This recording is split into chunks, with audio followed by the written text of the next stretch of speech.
국산진 믿음의 가족 여러분, 오늘도 주님의 말씀 안에서 배움과 성장이 있는 하루가 되시기를 바랍니다. 오늘 말씀은 열왕기하 13장 1절에서 13절입니다. 유다의 왕 아시야의 아들 요아스의 제23년에 예후의 아들 여호아스가 사마리아에서 이스라엘 왕이 되어 17년간 다스리며 여호와 보시기에 악을 행하여 이스라엘에게 범죄하게 한 느밧의 아들 여로보암의 죄를 따라가고 거기서 떠나지 아니하였으므로 여호와께서 이스라엘에게 노하사 늘 아람 왕 하사엘의 손과 그의 아들 베나닷의 손에 넘기셨더니 아람 왕이 이스라엘을 학대함으로 여호아스가 여호와께 간구하매 여호와께서 들으셨으니 이는 그들이 학대받음을 보셨음이라. 여호와께서 이에 구원자를 이스라엘에게 주심에 이스라엘 자손이 아람 사람의 손에서 벗어나 전과 같이 자기 장막에 거하였으나 그들이 이스라엘에게 범죄하게 한 여로보암 집의 죄에서 떠나지 아니하고 그 안에서 따라 행하며 또 사마리아의 아세라 목상을 그냥 두었더라.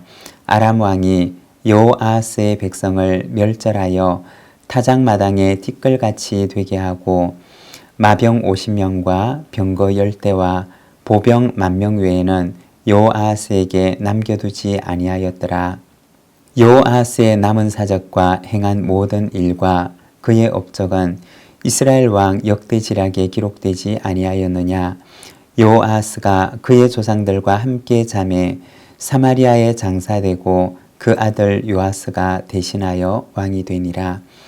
유다의 왕 요아스의 제37년에 여호아스의 아들 요아스가 사마리아에서 이스라엘 왕이 되어 16년간 다스리며 여호와께서 보시기에 악을 행하여 이스라엘에게 범죄하게 한 느밧의 아들 여로보암의 모든 죄에서 떠나지 아니하고 그 가운데 행하였더라. 요아스의 남은 사적과 행한 모든 일과 유다 왕 아마시아와 싸운 그의 업적은 이스라엘 왕 역대지략에 기록되지 아니하였느냐. 요아스가 그의 조상들과 함께 잠에 이스라엘 왕들과 함께 사마리아에 장사되고 여로보암이 그 자리에 앉으니라. 아멘. 오늘 우리가 함께 읽고 있는 말씀에서는 예후의 뒤를 이은 북이스라엘의 여호아스 왕과 요아스 왕에 대해서 이야기를 하고 있습니다. 1절과 2절의 말씀입니다. 유다의 왕 아시야의 아들 요아스의 제23년에 예후의 아들 여호아스가 사마리아에서 이스라엘 왕이 되어 17년간 다스리며 여호와 보시기에 악을 행하여 이스라엘에게 범죄하게 한 느밧의 아들 여로보암의 죄를 따라가고 거기서 떠나지 아니하였으므로. 예후의 뒤를 이어서 그의 아들 여호아스가 북이스라엘 왕국의 왕이 되는 것을 보여주고 있습니다. 그리고 그의 통치에 대해서 요약을 하는데 그가 왕이 되어 17년간 다스렸고 여호와 보시기에 악을 행하며 여로보암의 죄를 따라갔다라고 말을 하고 있습니다. 여호아스 왕의 17년간의 통치를 요약하는 말입니다. 여러분, 우리가 가만히 생각을 해보면 언젠가 우리의 인생도 이렇게 짧은 한 줄로 요약되는 날이 오게 될 것입니다. 그러면 우리의 인생은 어떻게 요약될 수가 있을까요? 우리 교회 마당에 보면 선교사님들의 묘비가 있는데 그 가운데 맥켄지 선교사님의 묘비가 있습니다. 그분의 이름이 그곳에 적혀 있고 그분의 살다 간 생애 그리고 그분의 삶을 요약할 수 있는 짧은 문구가 그곳에 기록되어 있습니다. 그 위에 보면 이렇게 기록이 되어 있습니다. 한국 나환자의 친구. 긴 인생이 짧은 한 문구로 요약되어 있는데 이 맥켄지 선교사님의 삶은 한국에 있는 나환자들의 친구로 살다가 갔습니다. 라는 것을 보여주고 있습니다. 여러분, 우리의 인생은 어떻게 요약될까요?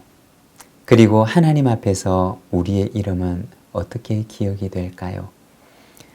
우리의 인생이 아름다운 이름으로 세상에 그리고 하나님 나라에 기억되는 자가 되기를 원합니다.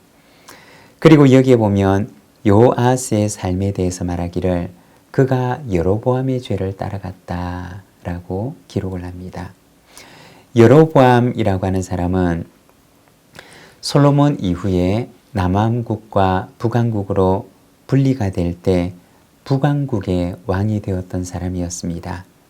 그런데 정치적으로는 남북왕국으로 나뉘었지만 종교적 신앙적으로는 북왕국에 속했던 사람들이 여전히 남왕국에 속한 예루살렘에 가서 제사와 예배를 드리고 있었습니다.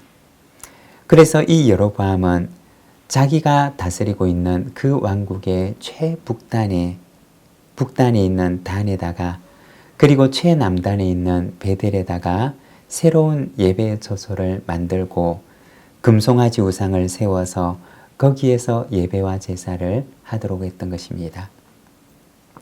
이렇게 함으로써 남북왕국이 정치적으로 뿐만 아니라 신앙적으로도 완전히 이질적인 나라가 되도록 했던 것입니다.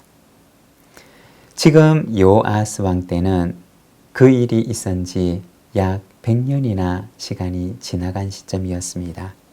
그런데 여로보암 이후로 북이스라엘은 그 죄에서 떠나지를 못합니다.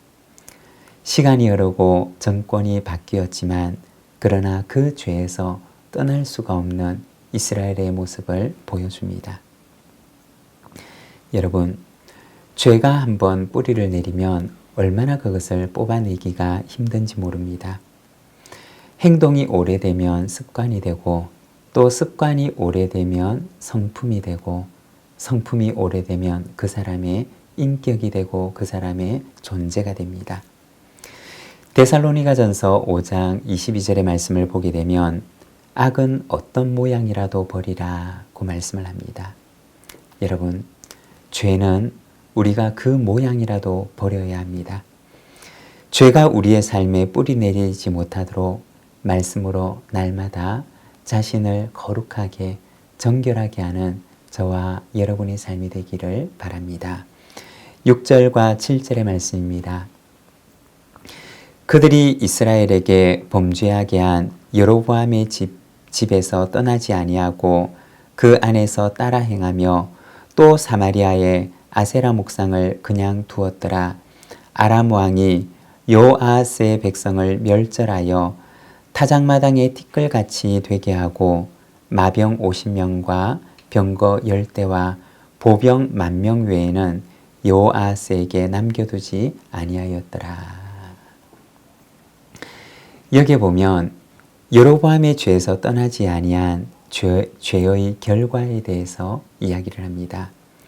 7절에 보면 아람 왕이 요아스의 백성을 멸절하는데 타작마당에 티끌처럼 되게 하였다라고 이야기를 합니다. 고대 이스라엘에서는 추수를 하고 나서 타작을 할 때 소를 통해서 추수한 곡식들을 밟아 타작을 하도록 했다고 합니다. 그런데 마치 소가 곡식을 밟는 것처럼 이방 사람들에 의해서 이스라엘 백성들이 처참하게 짓밟히도록 하셨음을 말씀하고 있습니다. 하나님의 백성이 하나님의 백성됨을 잃어버릴 때 세상 속에서 얼마나 가련한 존재가 되는지를 보여주는 것입니다. 마태복음 5장 13절에 보면 예수님께서는 제자들에게 이렇게 말씀을 하십니다. 너희는 세상의 소금이니 소금이 만일 그 맛을 잃으면 무엇으로 짜게 하리요? 후에는 아무 쓸데없어 다만 밖에 버려져 사람에게 밟힐 뿐이니라. 세상 사람들에게 짓밟히는 맛을 잃은 소금에 대한 말씀입니다. 오늘 우리의 모습을 보면 우리의 신앙을 따라 창조와 동성애에 대해서 이야기를 하게 되면 비웃음을 당하는 시대 속에 우리는 살아가고 있습니다. 왜 그런 것일까요? 첫 번째는 이 시대가 기준을 상실한 시대가 되고 있기 때문일 것이고, 둘째는 오늘날 우리의 교회가 거룩한 삶의 능력을 상실했기 때문일 것입니다.